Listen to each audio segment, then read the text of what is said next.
오늘은 창세기 22장 9절로부터 아브라함의 일생 29번째 시간을 가지도록 하겠습니다. 오늘은 특별히 시험을 통해서 하나님의 인정을 받으라 라고 하는 제목으로 말씀을 전해드리겠습니다. 문제를 하나 낼게요. 이스라엘의 초대왕은 누구일까요? 예? 사울. 사울이라는 왕입니다. 사울은 다른 사람보다도 키가 컸어요. 어깨보다 더 컸어요. 그러니까 엄청 컸고 또 겸손하기까지 했습니다. 그래서 자기가 왕으로 세워주려니까 나 못하겠다고 도망가던 사람이었어요. 그만큼 겸손했는데 왕이 된 후에 점점 교만해지기 시작하더니 하나님의 말씀을 불순종하고 하나님을 멀리하기 시작한 것입니다. 그 모습을 보셨던 하나님께서는 그를 성경의 표현대로는 버리셨다라고 할 수가 있습니다. 버리셨다. 그 후에 하나님께서는 이새의 집에 왕이 될 사람이 있으니 사무엘아 가서 그 아이에게 기름을 부어 왕으로 세우라 라고 해서 사무엘이 이새의 집에 가보니까 맏아들 엘리압을 보게 되었습니다. 이 엘리압을 보니까 키도 크고 정말 장수 같고 참 잘생겼고 막 이런 거예요. 그래서 그래 사무엘의 보기에는 이 첫째 맏아들 엘리압이 이 왕으로 될 만한 자격이 있다 이래가지고 그 첫째 아들 엘리압에게 기름 부으려고 했을 때에 하나님께서 잠깐만 기다려라 라고 얘기하십니다. 그리고 이 말씀을 주셨어요. 그 용모와 신장을 보지 마라. 내가 이미 그를 버렸노라. 나의 보는 것은 사람과 같이 아니하니 사람은 외모를 보거니와 나 여호와는 어디를 보느니라? 중심을 보시느니라 라고 얘기합니다. 그래서 둘째 아들 아비나답을 보니까 아니래. 셋째 아들 쌈마를 보니까 아니래. 넷째, 다섯째, 여섯째, 일곱째 아들까지 다 봐도 아니래. 그래서 사무엘이 이새 보고 더 없느냐, 아들 더 없느냐 라고 물으니까 이 이새가 늘 막내 이 다윗이라고 하는 이 아들을 늘 생각지 못했어요. 그런데 이 다윗이 있기는 있습니다 라고 하는 거예요. 그래서 그러면 그를 데리고 와 봐라. 그래서 다윗을 양을 치는 다윗을 데리고 와서 이 사무엘 앞에 딱 세워놓으니까 하나님이 말씀하세요. 그니 그에게 기름을 부어라 라고 얘기합니다. 참 우리가 하나님의 보시는 기준이 뭘까? 우리가 보는 기준은 뭐고 결국 다윗의 인생은 그의 삶을 전체를 맥락을 한번 따져볼 때에 그는 살기를 진실하게 살았습니다. 죄를 비록 짓기는 했지만 하나님 앞에 회개할 줄 알았어요. 그는 겸손하게 하나님의 세운 사울 종을 자기가 손을 안 댔어요. 순종했고요. 하나의 일을 맡으면 끝까지 책임을 감당할 줄 아는 이러한 5가지 정신을 가지고 있었던 것이었습니다. 결국 그의 삶을 통하여서 하나님은 그를 더 인정해 주었던 것을 생각합니다. 지난주에 저는 스마트폰이 스크린이 로테이션이 안 돼. 이런 이 스마트폰이 어디서 이게 로테이션이 돼야 좀 크게도 보고 이렇게 하는데 안 돼. 대리점에 가가지고 얘기를 했더니 새 것으로 보내준다 그래가지고 며칠 후에 진짜로 UPS 택배로 보내왔더라고요. 보내왔는데 배터리고 뭐가 다 빼고 기계 자체만 왔어요. 기계 자체만 와서 당신이 쓰던 거는 다시 기계 자체만 해서 공장으로 보내주라고 다시 이렇게 됐어요. 그래서 저는 이제 일단 꺼내서 2개 다 팩토리 포맷, 완전 포맷을 2개 다 시키게 됩니다. 그리고 깨끗하게 닦았어요. 2개 다. 근데 이 기계 자체만 딱 놓고 보니까 이게 어떤 놈이 어떤 놈인 줄 모르겠어요. 이게 내가 쓰던 것도 새 거 같고 새 거도 새 거 같은 거야. 구분이 안 가는 거예요. 아니 그래 안 되겠다 싶어가지고 둘 개 중에 하나를 택한 거예요. 택해서 배럴을 꽂아가지고 다시 파워 버튼을 누르는 순간 켜지면서 봤더니 로테이션이 안 되는 거예요. 아, 요놈이 잘못되고 요놈 공장 가야 될 놈이다. 저는 중요하게 이 얘기를 한 것은 깨달음이 하나 얻었기 때문이었어요. 사람들은요, 닦아놓고 보면은 죄송합니다. 그놈이 그런 것 같아요. 그놈이 그런 것 같은데 막상 시험을 통해 가지고 확인을 해보지 않는 이상 모르지만 시험을 통해서 테스트를 통해서 한번 확인을 해보니까 이놈이 고장난 거야. 공장으로 갈 놈이야. 고쳐와야 된다. 그걸 깨달았다. 우리 사람들도 똑같다고 생각해요. 겉보기엔 다 멀쩡해 보이는데 사실상 내가 하나님께로부터 인정을 받을 수 있는 것은 하나님의 시험을 통해서 우리는 더 확실하게 나 자신을 볼 수 있다 라고 하는 것을 깨달았다는 거예요. 하나님께서는 아브라함을 시험하셨습니다. 그 시험을 통해서 아브라함이 됐다라고 인정을 받게 되는 내용이었습니다. 9절 말씀을 한번 보시기 바랍니다. 같이 한번 읽어봅시다. 오늘 짧기 때문에. 자, 9절 시작. 하나님이 그에게 지시한 곳에 이른지라. 됐습니다. 거기까지만 읽어봅시다. 하나님이 그에게 지시한 곳에 아브라함이 그곳에 도착했다라고 하는 얘기입니다. 칼빈은 말하기를 성경이 가라 하는 곳까지 가고 성경이 멈추라 하면은 어떻게 해야 돼요? 나도 가겠다는 게 안 돼요. 그건 절대 성경이 가라 하면 가고 성경이 멈추라 하면은 멈춰야 돼요. 그런데 사람들은요, 성경이 가라 하면 못 가겠다 그러고 성경이 멈춰라 그러는데도 자기는 끝까지 가겠다는 거죠. 그럼 결국 하나님의 시험을 통과할 수가 없는 것입니다. 우리는 하나님의 말씀이 가라 하면은 가야 되고 하나님의 말씀이 멈추라 하면은 멈춰야 되는 것입니다. 에스겔서 저는 18장 21절을 지난주에 에스겔서 큐티를 하면서 그 말씀을 묵상했어요. 이런 말씀이 있어요. 그러나 악인이 만일 그가 행한 모든 죄에서 돌이켜 떠나서 모든 율법을 지키고 즉 하나님의 말씀을 지켜나가고 정의와 공의를 행하면은 반드시 이 악한 놈이라도 살려줄 것이다. 죽지 아니할 것이다. 그 범죄한 것이 내가 하나도 기억하지 아니하리라 라고 하는 말씀이었습니다. 오늘 우리가 말씀대로 살아가면 그 사람이 아무리 악한 자라도 반드시 살 길이 열리고 그 악했던 과거의 것들은 하나님이 다 기억하지 않고 잊어주시겠다고 하는 귀한 말씀 아니겠습니까? 오늘 우리가 하나님이 말씀하신 그곳으로 하나님이 말씀하시는 방향으로 하나님이 말씀하시는 곳으로 나아갈 수 있는 성도들이 될 때에 여러분들은 하나님 앞에 하나님의 뜻대로 하나님의 말씀대로 하나님의 인정을 받고 살아가게 되는 하나님의 백성들이 되는 것입니다.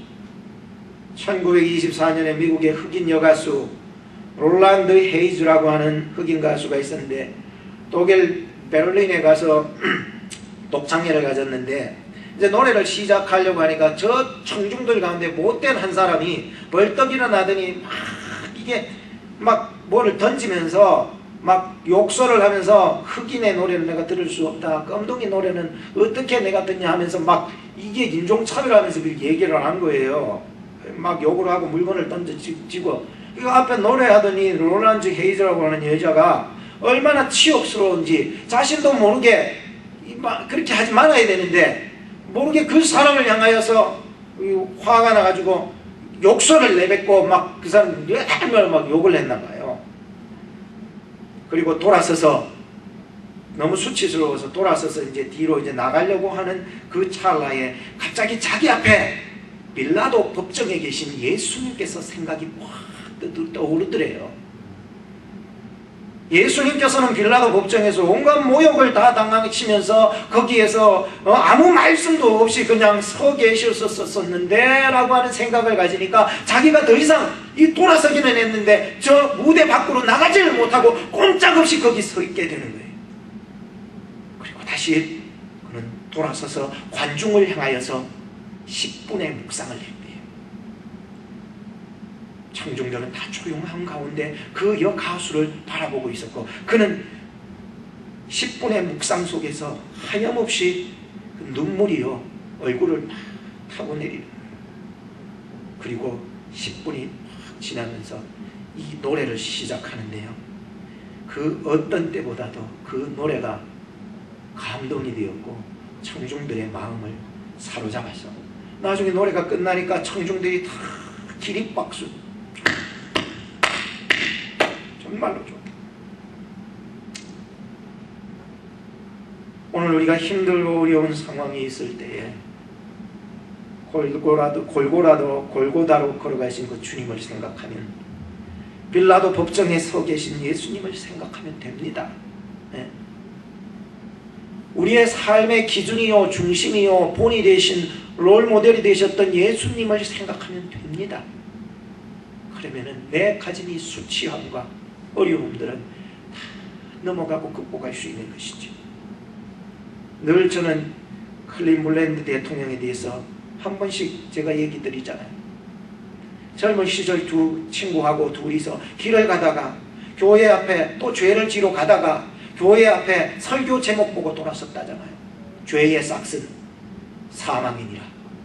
이 제목, 설교의 제목만 듣고 클리블랜드는 교회 안으로 들어가고 친구는 그냥 노름장으로 가게 됩니다. 나중에 세월이 흘러서 클리블랜드는 대통령이 되었고 신문에 취임식을 하고, 이 친구는 나중에 더 많은 죄를 지어서 감옥소에서 그 신문을 바라보면서 울었다는 얘기가 있잖아요.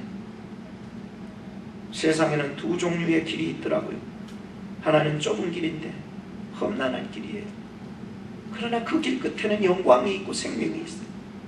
또 한 길은 넓은 길인데 참 편안하고 내 마음대로 내 기쁜 뜻대로 다 살지만 나중에는 지옥 형벌을 면할 수 없는 길이에요.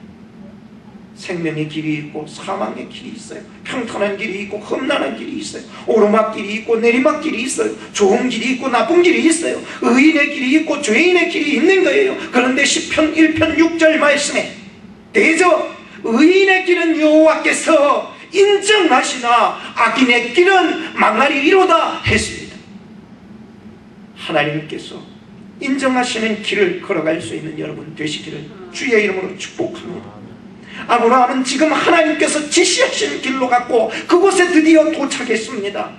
그가 지금 가는 길은 예배하는 길이요, 정말로 이 예배는 하나님 앞에 늘 드려왔었던 예배지만은 지금의 예배야말로 가장 인생 가운데서 어렵고 힘든 예배가 아닐 수 없었어요. 왜? 내 자식을 내 가장 사랑하는 것을 죽여야 하는 아주 극한 상황의 예배였기 때문이었다는 거예요. 이 예배는 안 드리고 싶어요. 피해갈 수 있었으면 좋겠어요. 정말 안 드리고 싶은 마음도 없어요. 포기해버리고 싶은 마음, 그러한 예배를 지금 드리려고 했는데 하나님이 어느샌가 나를 하나님이 지시하신 그 예배의 장소까지 다 다르게 하셨다는 거예요.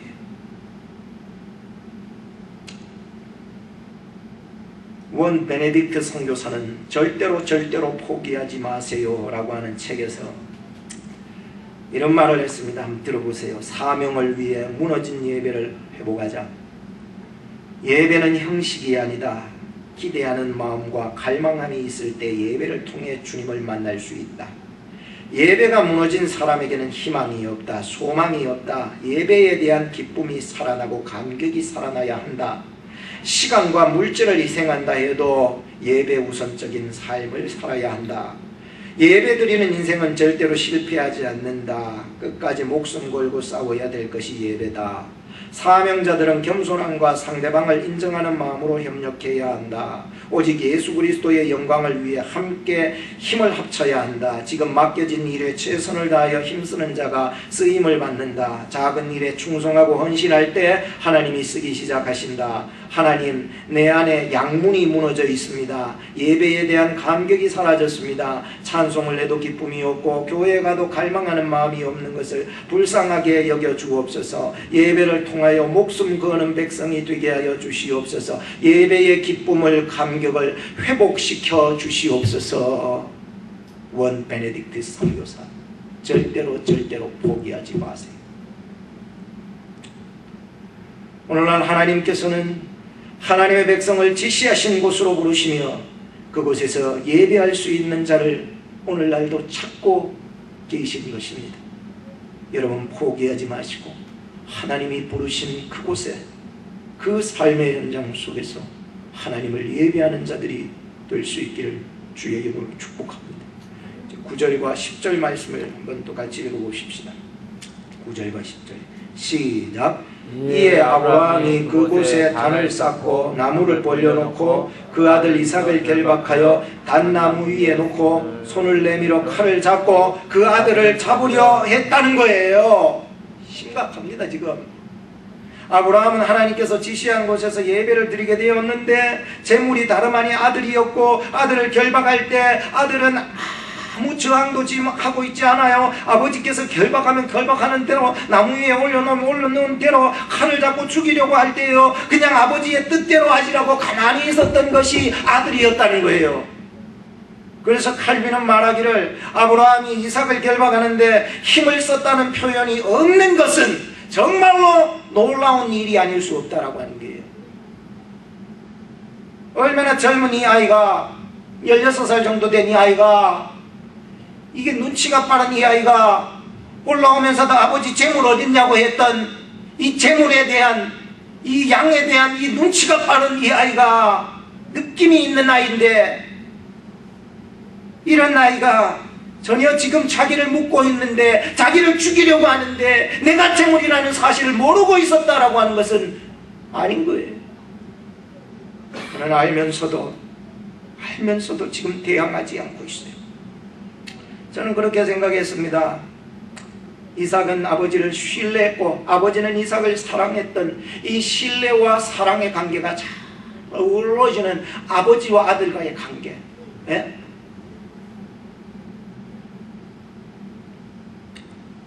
근데 저는 한 가지를 더 보았습니다. 아버지는 아들을 사랑했고 아들은 아버지를 신뢰했는데 동일하게 똑같이 정확하게 두 사람 마음속에는 하나님이 계셨고 하나님의 뜻이 있었고 하나님께서 자기를 위한 분명히 계획이 있었다는 것을 믿고 있었다는 것을 저는 볼 수가 있었습니다. 사람들이 살아가면서 하나님을 향한 이 뜻, 하나님을 향한 계획, 하나님에 대한 이 신앙심이 같지 않으면요 부부도 힘들더라고요. 교인들도 힘들더라고요. 내 공동체 안에도 힘들더라고요. 지금 창세기를 기록했던 저작자 모세의 관점은 비록 지금 이 부분을 굉장히 간결하게 다루고 있지만은 아브라함과 이삭 이 두 사람의 마음이 지금 하나님께로 동일하게 집중되고 있었다라고 하는 것은 기억하셔야 되는 것입니다. 아버지의 입장에서도 이 엄청난 일을 할 수 없었을 것이고 아들의 입장에서도 도망쳤을 거예요. 이 마음이 없었으면은. 예배는 예배드리는 자들의 마음이 하나님께 함께 집중될 때 그곳이 그 가정이 그 교회가 하나님의 위대한 일을 완수할 수 있을 것이고 참 예배자로 인정받게 되어 있다는 것입니다. 제가 지금 말씀드린 건 어느 추석에도 없습니다. 저는 목사로서 많은 학자들의 이야기와 이런 것들을 통해서 묵상하는 가운데 깨달은 말씀이었어요.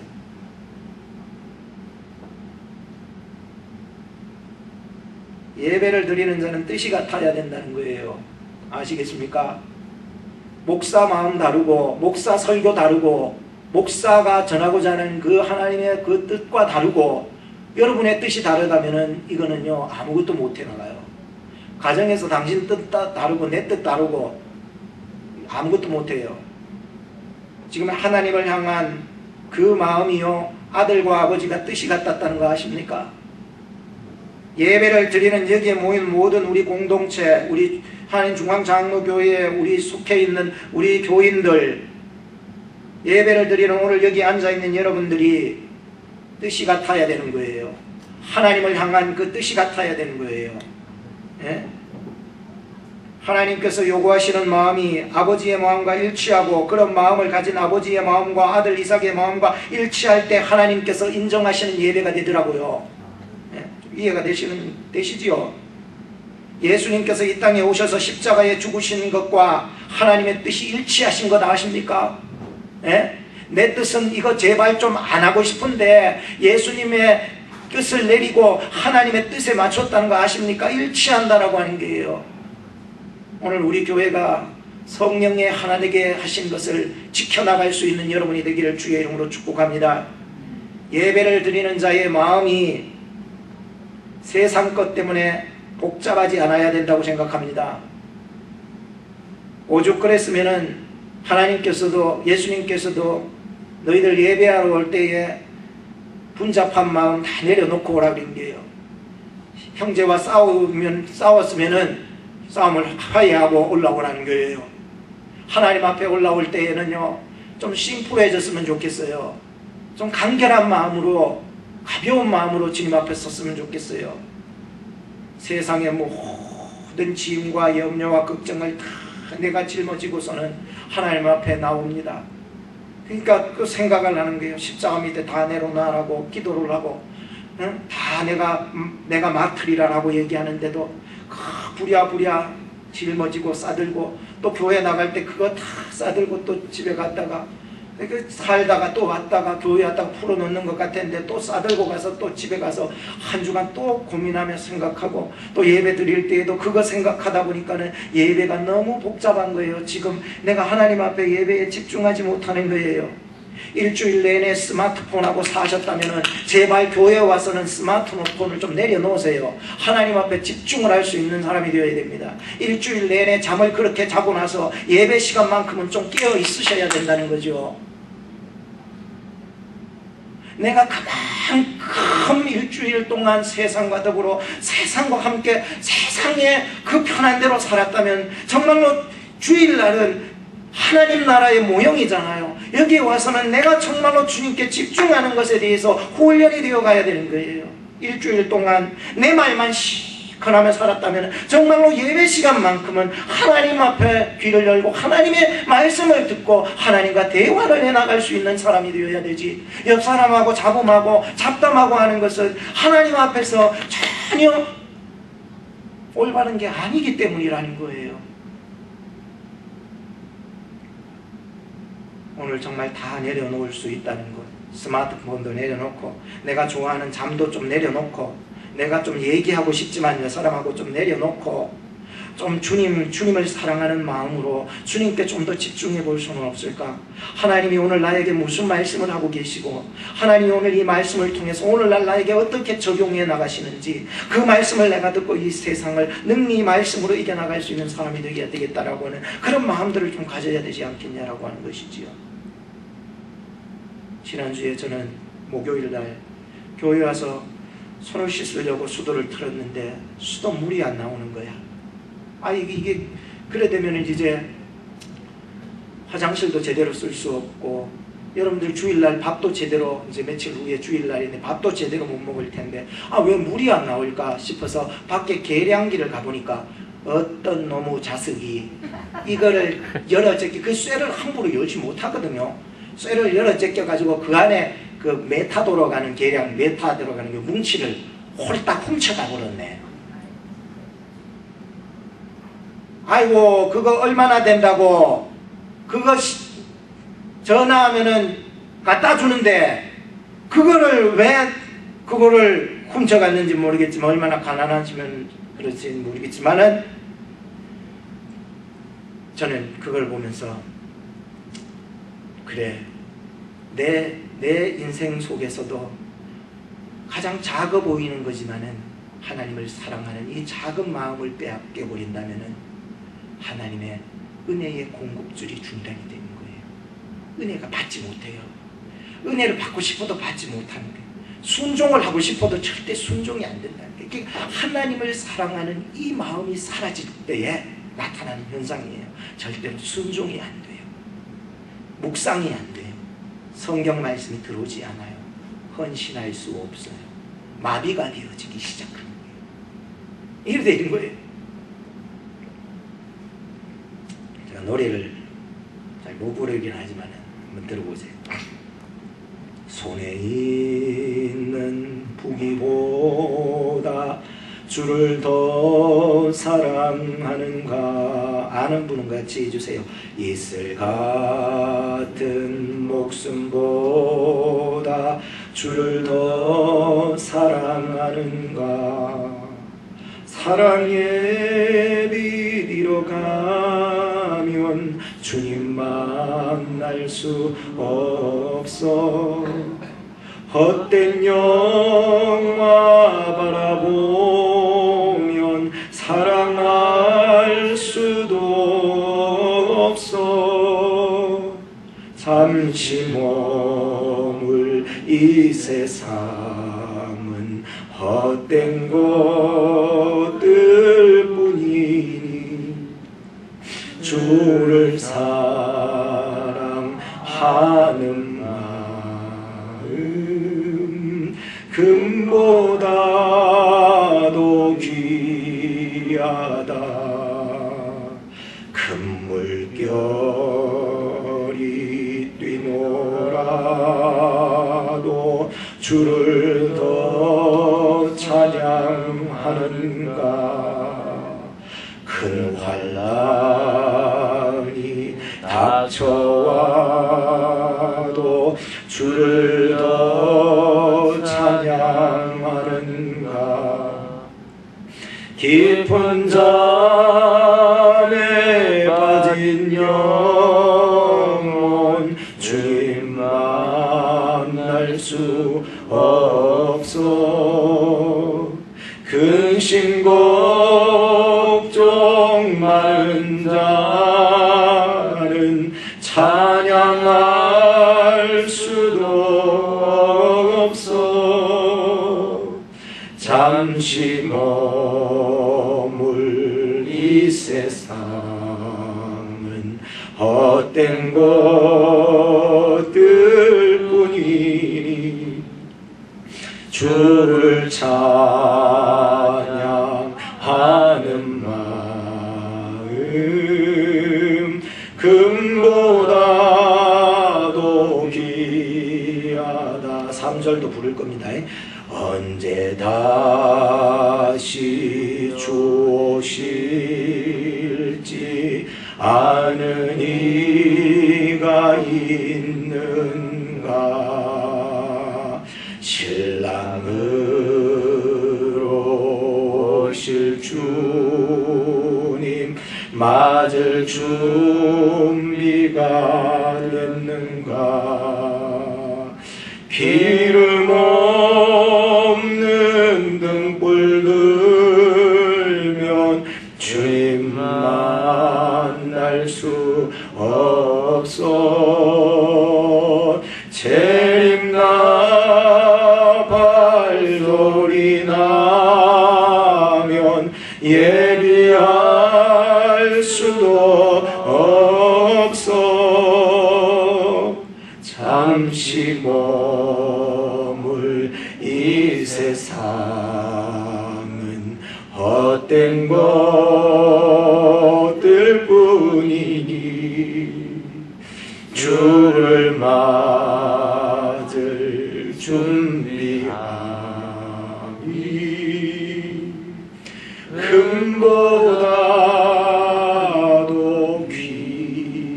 귀하다.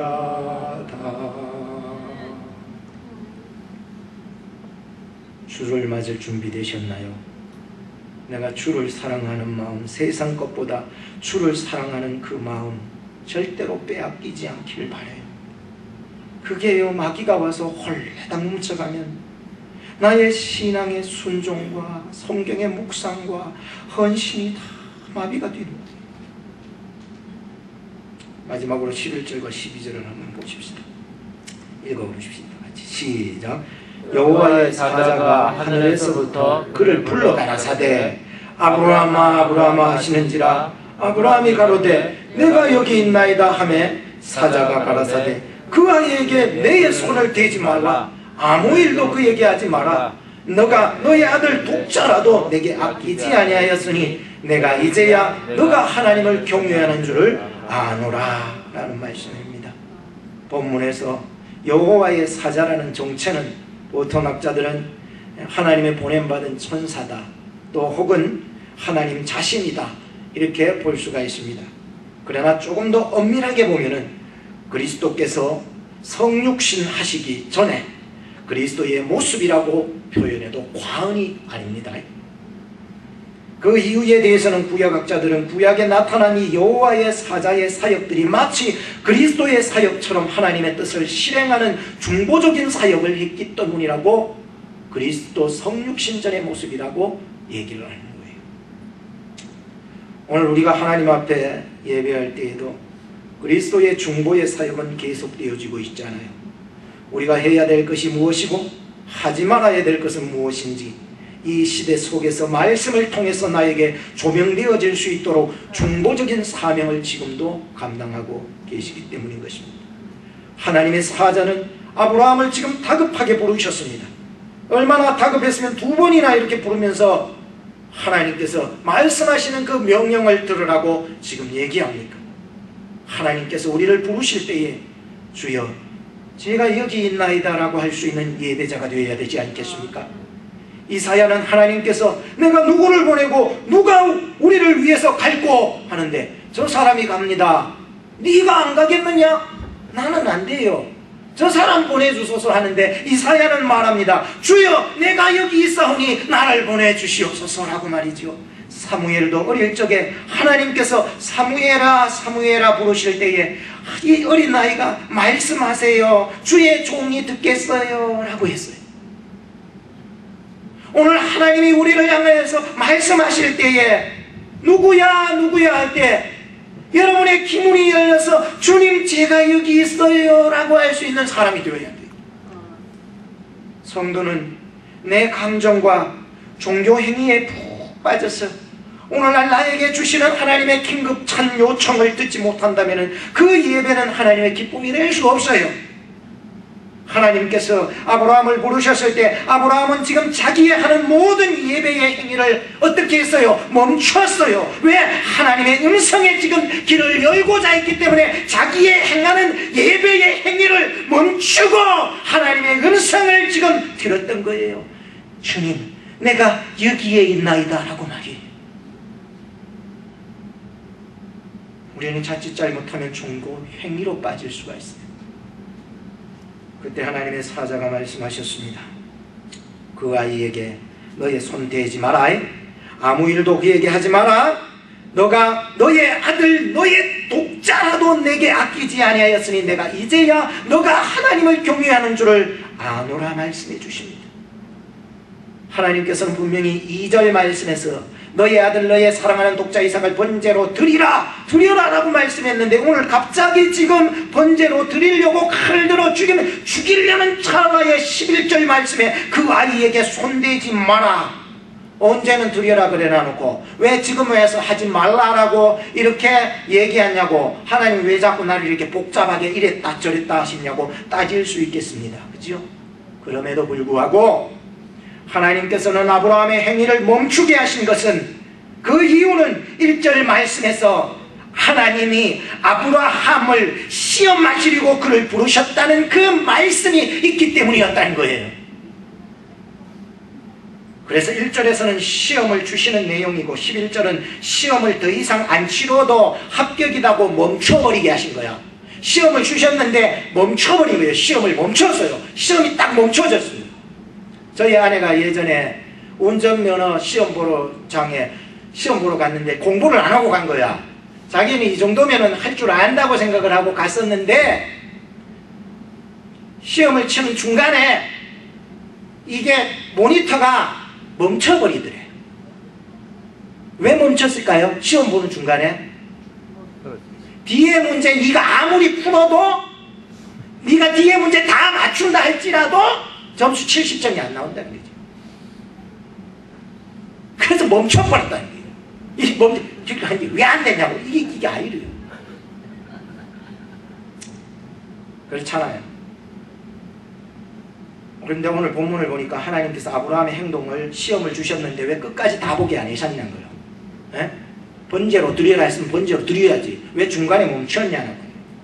그것이 하나님의 기준에 미달되었기 때문에 멈춘 것이 아니라 오히려 우리가 아까 시험에 반대로 그 나머지는 내가 안 봐도 네가 하나님을 얼마나 사랑하고 네가 얼마나 하나님을 경외하고 있는지 내가 알기 때문에 여기서 시험을 멈춰버렸다는 거죠.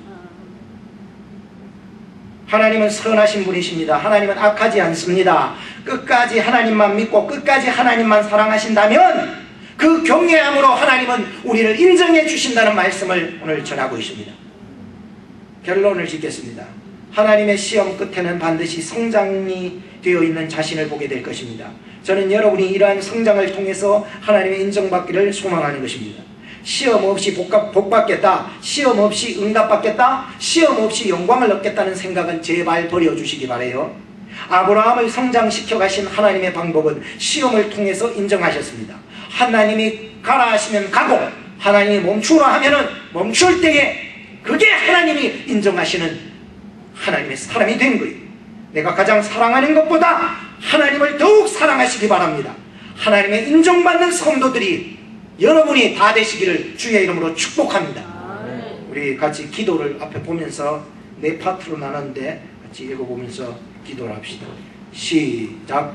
우리를 누구보다 더 사랑하시는 하나님 아버지께 감사와 영광을 돌립니다.